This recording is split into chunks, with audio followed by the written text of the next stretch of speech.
Assalamualaikum warahmatullahi wabarakatuh. Saya Sila Amri Manopo dan teman saya, Aprilia Niken Maharani, akan membahas tentang para filsuf terkemuka beserta gagasannya. Dalam bidang perang atau war ideas, terdapat 4 filsuf terkemuka. Yang pertama, von Clausewitz adalah seorang jenderal dari Prusia, Jerman. Beliau memiliki gagasan besar tentang bagaimana relasi kesiapsiagaan perang suatu masyarakat dengan peluang terjadinya perdamaian dalam masyarakat. Karya terkenal dari von Clausewitz adalah sebuah buku yang berjudul On War. Di dalam buku On War terdapat beberapa definisi perang. Yang pertama, war is nothing but a duel on a large scale, atau perang merupakan perkelahian antara dua lawan dalam skala besar. Yang kedua, war is thus an act of force to compel our enemy to do our will, atau perang merupakan suatu tindakan kekerasan untuk memaksa musuh agar tunduk pada kemauan lawan. Yang ketiga adalah war is an art, not a science. Layaknya sebuar seni, dalam perang dibutuhkan intuisi dari pimpinan militer, yaitu kejeniusan dan juga talenta. Yang keempat adalah not to war are identical. Tidak ada dua perang yang benar-benar identik satu sama lain. Intinya buku ini membahas tentang bagaimana perang menggunakan atau penggunaan kekuatan yang dilakukan secara terorganisir, di mana hasilnya adalah pertumpahan darah yang tidak terelakkan dan memaksa musuh melakukan apa kehendak lawan. Salah satu pemikiran yang terkenal yaitu war is an art, not a science. Oleh karena itu, perang tidak hanya terbatas pada seperangkat aturan yang digunakan sebagai penuntun tindakan, namun keberhasilan juga ditentukan oleh intuisi dari pimpinan perang. Dalam perang pun strategi juga dibutuhkan sebagai cara penggunaan pertempuran untuk mencapai tujuan perang. Clausewitz juga menjelaskan tentang penghancuran pihak musuh di dalam perang. Namun menurutnya, penghancuran memang merupakan saran utama, tetapi bukanlah jalan satu-satunya. Yang kedua adalah Karl Haushofer. Karl Haushofer adalah militan Jerman, ahli bidang geografi, dan pakar geopolitik. Karl memiliki gagasan tentang posisi geografi akan menentukan suatu aktor dalam menguasai dunia.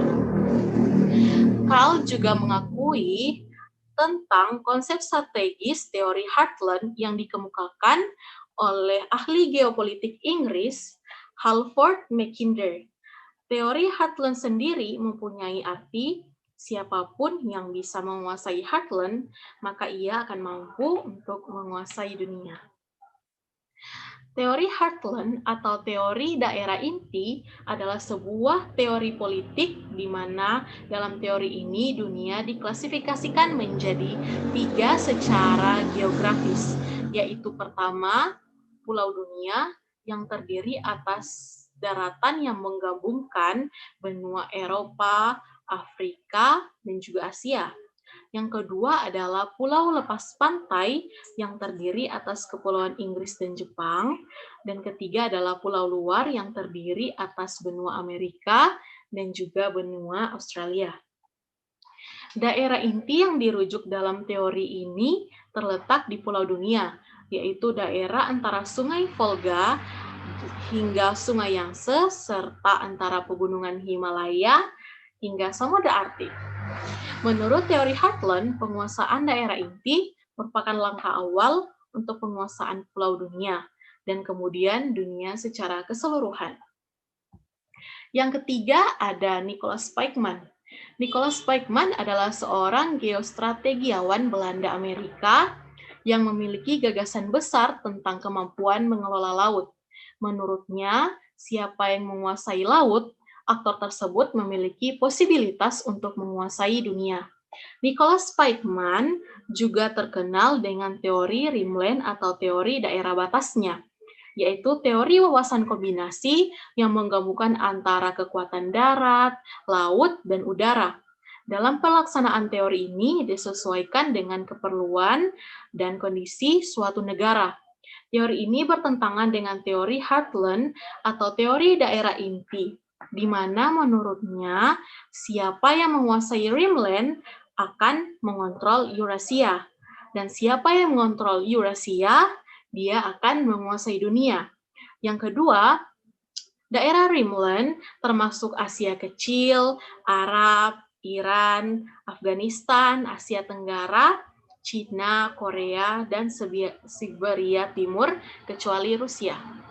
Ketiga, daerah Rimland menurut Spykman berada di zona penyangga atau buffer zone antara kekuatan laut dan kekuatan darat. Negara-negara Rimland adalah negara-negara amfibi yang mengelilingi benua Eurasia.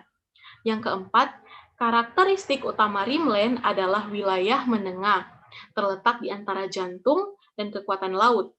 Sebagai zona penyangga amfibi antara kekuatan darat dan kekuatan laut, ia harus mempertahankan diri dari kedua sisi, dan situlah letak masalah keamanan mendasarnya. Yang kelima, Rimland memiliki kepentingan besar yang berasal dari bobot demografis, sumber daya alam, dan pengembangan industri. Spykman melihat pentingnya ini sebagai alasan bahwa Rimland akan sangat penting untuk mengendalikan Heartland. Sedangkan dalam teori Heartland sendiri percaya bahwa outer atau insural crescent yang menjadi faktor paling penting dalam penguasaan Heartland.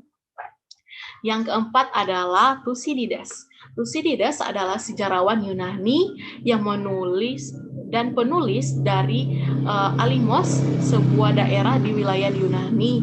Karya terkenalnya adalah buku berjudul The History of Peloponnesian War yang menceritakan perang abad kelima antara Sparta dan Athena.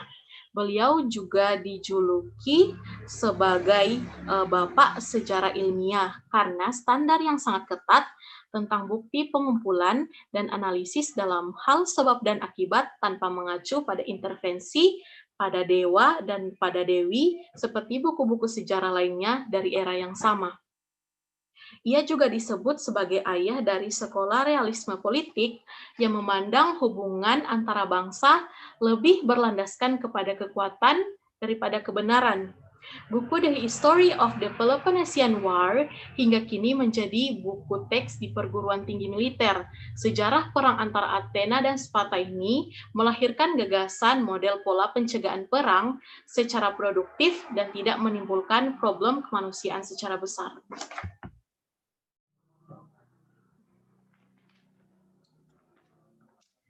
Dalam bidang kritik ideas, terdapat 3 filsuf terkemuka. Yang pertama, René Descartes. René Descartes adalah seorang filsuf asal Prancis. Ia juga sering disebut sebagai bapak filsafat modern. Menurutnya, penting berpikir kritis di mana hal ini menjadi tolak ukur eksistensi seseorang. Descartes juga mengutarakan ungkapan dalam bahasa Latin, yaitu cogito ergo sum, atau dalam bahasa Inggris, I think therefore I am, yang artinya aku berpikir maka aku ada. Dimaksud dari kalimat ini membuktikan bahwa satu-satunya hal yang pasti di dunia ini adalah keberadaan seorang itu sendiri. Keberadaan ini bisa dibuktikan dengan fakta bahwa ia bisa berpikir sendiri. René Descartes juga memiliki karya-karya filosofi. Salah satunya adalah Principle of Philosophy. Descartes juga dikenal sebagai pencipta sistem koordinat kartesisu yang memengaruhi perkembangan kalkulus modern. Yang kedua adalah Al-Ghazali. Al-Ghazali adalah seorang filsuf dan teolog Persia yang dikenal sebagai Al-Ghazel di dunia barat. Beliau mengutarakan bahwa pentingnya sifat kritis dalam mengelola pemikiran filsafat. Salah satu karyanya yaitu Tahafut al-Falasifa menjadi kontroversi selama berabad-abad. Buku ini membahas tentang bagaimana Al-Ghazali mengkritik para filsuf, terutama Ibnu Sina dan Al-Farabi. Dalam buku ini, ia menulis 20 daftar kerancuan logika para filsuf terkait teologi Islam, di mana 17 diantaranya dinyatakan sebagai sesat atau bid'ah, dan 3 lainnya dianggap sebagai tanda kekafiran.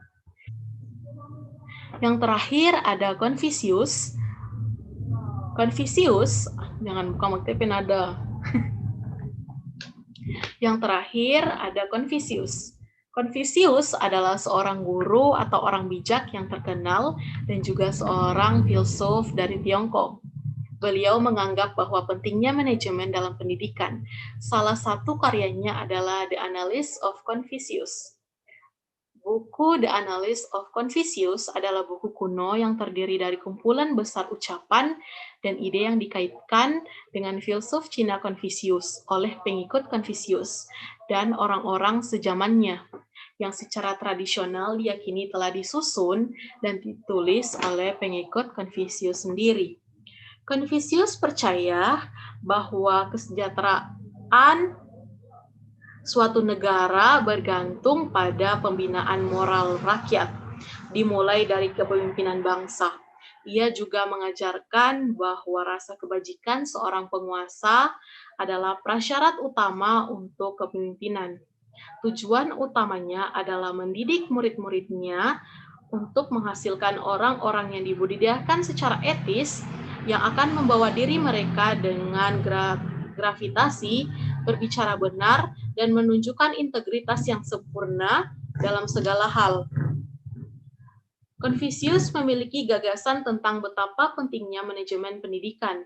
Beliau juga mengemukakan premis penting seperti jika saya mendengar maka saya akan lupa, jika saya melihat maka saya akan ingat, dan jika saya melakukan maka saya akan paham. Assalamualaikum warahmatullahi wabarakatuh. Saya Priyanka Maharani akan melanjutkan presentasi dari Mbak Sila.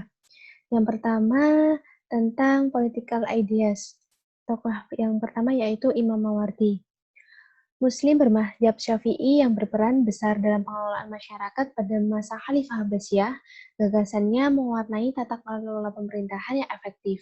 Bagaimana membangun tata pemerintahan yang efektif dan produktif. Selain sebagai pemikir dan tokoh terkemuka, ia juga dikenal sebagai penulis yang sangat produktif. Banyak karya-karyanya dari berbagai bidang ilmu, seperti ilmu bahasa, ilmu sastra, kemudian tafsir, dan politik. Bahkan ia dikenal sebagai tokoh Islam pertama yang menggagas tentang teori politik bernegara dalam bingkai Islam, dan orang pertama yang menulis tentang politik dan administrasi negara. Lewat buku Munawir Sajali, Islam dan Tata Negara, Ajaran Sejarah dan Pemikiran. Karangannya dalam bidang politik yang sangat prestisius yang berjudul Al-Ahkam As-Sultaniyah. Isi buku tersebut yaitu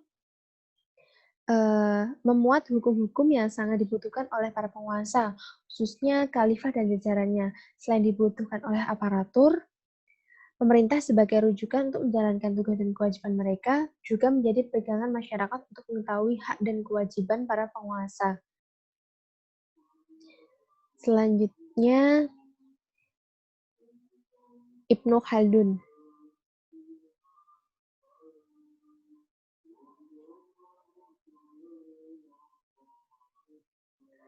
Ibnu Khaldun, teori besar kekuasaan. Kekuasaan diasumsikan sebagai makhluk hidup yang lahir, berkembang, dan mati. Gagasan ini dia peroleh dari pengalaman panjang politik di berbagai dinasti. Dia menulis banyak karya, di antaranya adalah kitab Al-Ibrar yang terdiri atas 7 jilid. Jilid pertamanya bertajuk Muqaddimah, yang di dunia barat juga dinamakan Prolegomena. Berikutnya, Ta'arif, yakni semacam autobiografi Ibnu Khaldun. Sementara orang-orang Eropa baru mengetahui karya-karyanya sejak abad ke-19. Para ilmuwan sosial Eropa begitu terkesan dengan pemikiran Ibnu Khaldun mengenai sosiologi yang mendahului zamannya, khususnya dalam Muqaddimah. Sebagai informasi, istilah sosiologi itu sendiri baru muncul pada abad ke-19 ketika digagas filsuf Perancis Auguste Comte. Selanjutnya, Morgenthau. Hans Morgenthau dianggap salah satu pendiri dari sekolah realis pada abad ke-20. Aliran pemikiran ini menyatakan bahwa negara bangsa merupakan aktor utama dalam hubungan internasional dan bahwa perhatian utama dari studi hubungan internasional adalah tentang kekuasaan. Morgenthau menekankan pentingnya kepentingan nasional bagi setiap negara dalam memformulasikan kebijakan luar negerinya. Di dalam bukunya Politics Among Nations, ia menulis bahwa realisme politik dalam studi hubungan internasional termanifestasi dalam konsep interest dan power. Hingga sekarang, kedua konsep ini menjadi konsep terpenting dalam studi hubungan internasional. Selanjutnya, Plato dan Aristoteles memiliki penelitian yang sama terhadap tata kelola manajemen antara pemerintah dan yang diperintah. Plato adalah seorang guru dan Aristoteles adalah seorang siswanya. Menurut pandangan konvensional, filsafat Plato bermuara pada hal abstrak dan utopis, sedangkan Aristoteles bersifat empiris, praktis, dan logik. Aristoteles menolak dari teori Plato tentang bentuk, tetapi bukan gagasan tentang bentuk itu sendiri. Bagi Aristoteles, bentuk tidak ada secara independen dari segala sesuatu menjadi bentuk secara langsung. Akan tetapi, bentuk substansional harus dikaitkan dengan sesuatu. Tanpanya, jenis benda berbeda atau akan tidak ada sama sekali. Selanjutnya, etika. Bagi Plato dan Aristoteles, seperti halnya bagi kebanyakan filsuf etika kuno, masalah utamanya etika yaitu pencapaian kebahagiaan. Kebahagiaan bukan berarti pikiran dalam keadaan yang menyenangkan, tetapi lebih pada kehidupan manusia yang baik atau kehidupan manusia yang berkembang. Kebahagiaan diperoleh dengan cara melalui kebajikan. Plato adalah guru dari Aristoteles. Karyanya yang paling terkenal ialah Republik, yang di dalamnya berisi uraian garis besar pandangannya pada keadaan ideal. Dia juga menulis hukum dan banyak dialog di masa Socrates adalah peserta utama.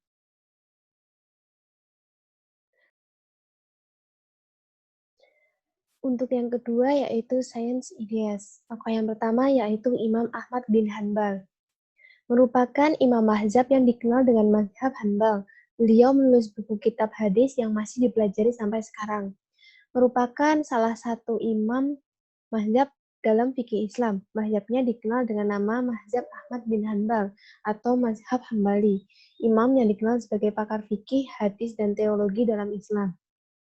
Imam Hambali mendapatkan pendidikannya yang pertama di kota Baghdad. Saat itu, kota Baghdad telah menjadi pusat peradaban dunia Islam yang penuh dengan beragam kebudayaan serta penuh dengan berbagai jenis ilmu pengetahuan.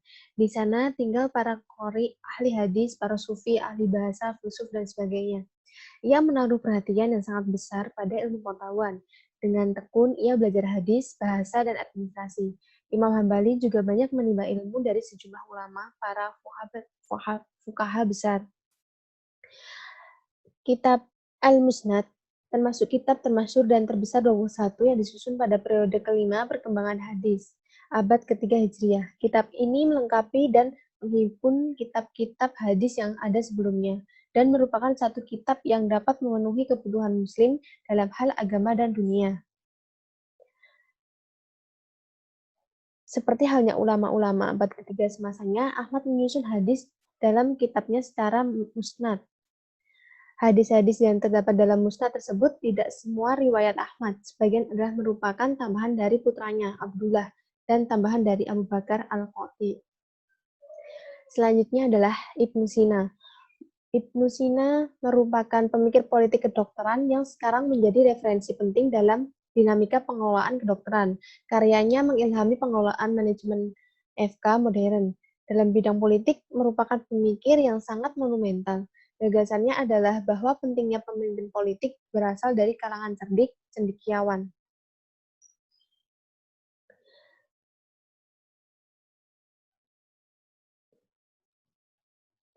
Untuk selanjutnya, Ptolemus. Ptolemus adalah seorang ahli geografi, astronom, dan astrolog yang hidup pada zaman Helenistik di provinsi Romawi, Aegyptus. Ptolemus adalah pengarang beberapa risalah ilmiah, 3 di antaranya kemudian memainkan peran penting dalam keilmuan. Buku Ptolemy Almagest berisi tentang astronomi yang mengemukakan gerakan kompleks bintang-bintang yang mengemukakan gerakan kompleks bintang-bintang yang lintasan planet, semua ditulis dalam bahasa Yunani. Selanjutnya adalah Al-Ghazali, pemikir Islam yang monumental dan melakukan praktik pendekatan yang luar biasa, di mana beliau mengatakan betapa pentingnya sikap kritis dalam mengelola pemikiran filsafat. Salah satu buah pikir Al-Ghazali yang diduga mempunyai implikasi besar dalam menumpulkan daya kreativitas, etos kerja, dan ilmu pengetahuan dan guru sebagaimana yang termaktub dalam Ihya Ulumuddin, khususnya dalam juz ketiga pada bab Riyad an-Nafs. Oleh karena itu, tulisan ini dimaksudkan untuk melihat lebih jauh tentang pemikiran Al-Ghazali seputar masalah etika hubungan antara murid dan guru, serta implikasi-implikasi etis yang ditimbulkannya akibat dari konsepsi dalam dunia Islam pada masa kini. Karyanya yaitu Tahafut al-Filsafah, yaitu berisi tentang pernyataan Al-Ghazali tentang seseorang harus menguasai gagasan para filsuf sebelum menolak ide-ide mereka. Tahafut tersebut disusun menjadi 20 bab. Selanjutnya adalah Confucius. Confucius di dunia barat adalah seorang filosof, pemikir, pendidik, dan tokoh politik Cina kuno yang tulisannya sangat berpengaruh, dihargai, dan menjadi teladan terutama bagi para keturunan Cina di seluruh dunia sampai saat ini. Confucius mengatakan pentingnya manajemen dalam pendidikan. Beliau mengembangkan premis seperti ini. Jika saya mendengar, maka saya akan lupa. Jika saya melihat, maka saya akan ingat. Jika saya melakukan, maka saya akan paham. Terdapat 4 filsuf terkemuka dalam bidang politik dan economic ideas. Yang pertama ada Karl Marx. Karl Marx adalah seorang filsuf dan ekonom asal Jerman. Karl juga dikenal sebagai pemikir dari teori Marxisme. Dasar teori Marxisme mencakup materialisme dialektis, di mana Karl Marx melihat hakikat dunia ditentukan dan dimulai dari materi, termasuk manusia. Jadi, segala perbuatan, tingkah laku manusia terbentuk dari kondisi material di lingkungannya. Dan buku ini juga memuat tentang kritikan Karl terhadap kapitalisme, di mana ia menganggap bahwa kaum kapital mengumpulkan uang dengan mengorbankan kaum proletari. Kondisi kaum proletari sangat menyedihkan karena dipaksa bekerja berjam-jam dengan upah minimum. Sementara hasil pekerjaan mereka hanya dinikmati oleh kaum kapitalis. Banyak kaum proletari yang hidup di daerah pinggiran dan kumuh. Karl berpendapat masalah ini timbul karena adanya kepemilikan pribadi dan penguasaan kekayaan yang didominasi oleh orang-orang kaya saja. Untuk menyejahterakan kaum proletari, Karl berpendapat bahwa paham kapitalisme perlu diganti dengan paham komunisme. Bila kondisi ini terus dibiarkan, menurut Karl, kaum proletari akan memberontak dan menuntut keadilan. Nah, teori Marxisme tertuang dalam buku berjudul Manifesto Komunis yang dibuat oleh Marx dan Frederick. Kita ada begini lagi tuh tangannya. Tahu mesti ngomat tiba cuma ini. Ini enggak usah ini. Ini enggak usah jabek yang itu Pak kita, proletari. Proletari. Terdapat 4 filsuf terkemuka dalam bidang politik dan economic ideas. Yang pertama ada Karl Marx.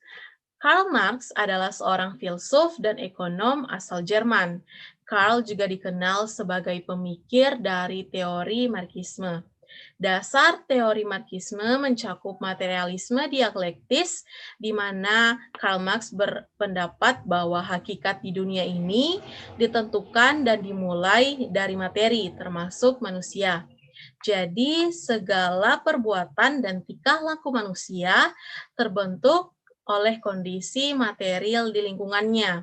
Buku ini juga memuat tentang kritikan Karl Marx kepada kapitalisme, di mana ia menganggap bahwa kaum kapital mengumpulkan uang dengan cara mengorbankan kaum proletari. Kondisi kaum proletari sangat menyedihkan karena dipaksa bekerja berjam-jam dengan upah minimum, sementara hasil pekerjaan mereka hanya dinikmati oleh kaum kapitalis saja. Banyak kaum proletari yang harus hidup di daerah pinggiran dan kumuh. Karl berpendapat masalah ini timbul karena adanya kepemilikan pribadi dan penguasaan kekayaan yang didominasi oleh orang-orang kaya. Untuk menyejahterakan kaum proletari, Karl berpendapat bahwa paham kapitalisme perlu diganti dengan paham komunisme. Bila kondisi ini terus dibiarkan, menurut Karl, kaum proletari akan memberontak dan menuntut keadilan. Teori Marxisme ini tertuang dalam buku berjudul Manifesto Komunis yang dirilis pada tahun 1848. Karl Marx juga menulis buku berjudul Das Kapital yang isinya berisi suatu pembahasan yang mendalam tentang ekonomi politik yang ditulis dalam bahasa Jerman. Buku ini merupakan suatu analisis kritis terhadap kapitalisme dan aplikasi praktisnya. Dan dalam bagian tertentu merupakan kritik terhadap teori-teori terkait lainnya. Buku ini diterbitkan pada tahun 1867. Yang kedua ada Adam Smith. John Adam Smith adalah seorang filsuf berkebangsaan Skotlandia yang menjadi pelopor ilmu ekonomi modern.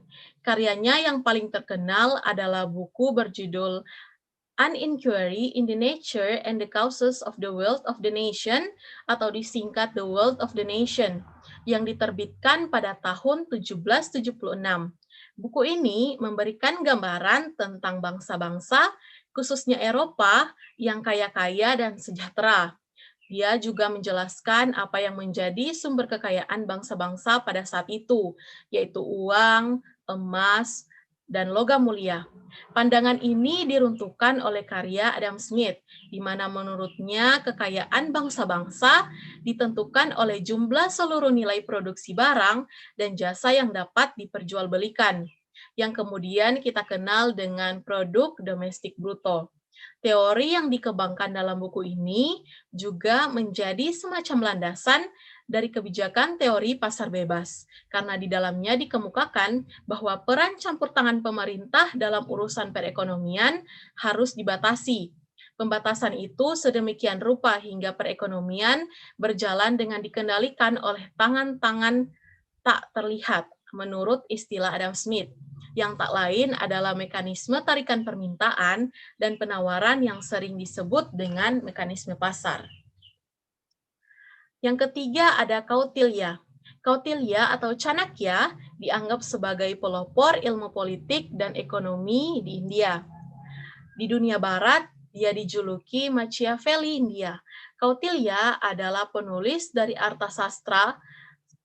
Arthasastra sendiri adalah risalah India kuno tentang administrasi negara, kebijakan ekonomi, strategi militer. Buku ini juga membahas tentang diplomasi. Yang terakhir ada Socrates. Socrates adalah seorang filsuf Yunani yang merupakan salah satu figur paling penting dalam tradisi filosofis Barat dan merupakan generasi pertama dari 3 ahli filsafat besar dari Yunani selain Plato dan Aristoteles. Socrates adalah guru dari Plato. Kemudian Plato mengajar Aristoteles. Semasa hidup, Socrates tidak pernah meninggalkan karya tulisan, sehingga sumber utama mengenai pemikirannya berasal dari tulisan murid-muridnya, terutama Plato. Salah satu sumbangsi dari Socrates adalah tentang metode Socrates adalah suatu bentuk penelaahan filosofis dengan mengeksplorasi implikasi dari posisi lawan bicara untuk merangsang munculnya pemikiran rasional dan gagasan baru. Metode ini sering melibatkan diskusi yang bertentangan, cara pandang seseorang diadu dengan yang lain, dan seorang partisipan dapat mengarahkan orang lain untuk menentangnya sehingga memperkuat pandangannya sendiri. Atau secara singkat, metode Socrates dapat diartikan sebagai komunikasi dua arah. Sekian pembahasan kami mengenai para filsuf terkemuka beserta gagasannya. Lebih kurangnya kami mohon maaf. Terima kasih atas perhatiannya. Wassalamualaikum warahmatullahi wabarakatuh.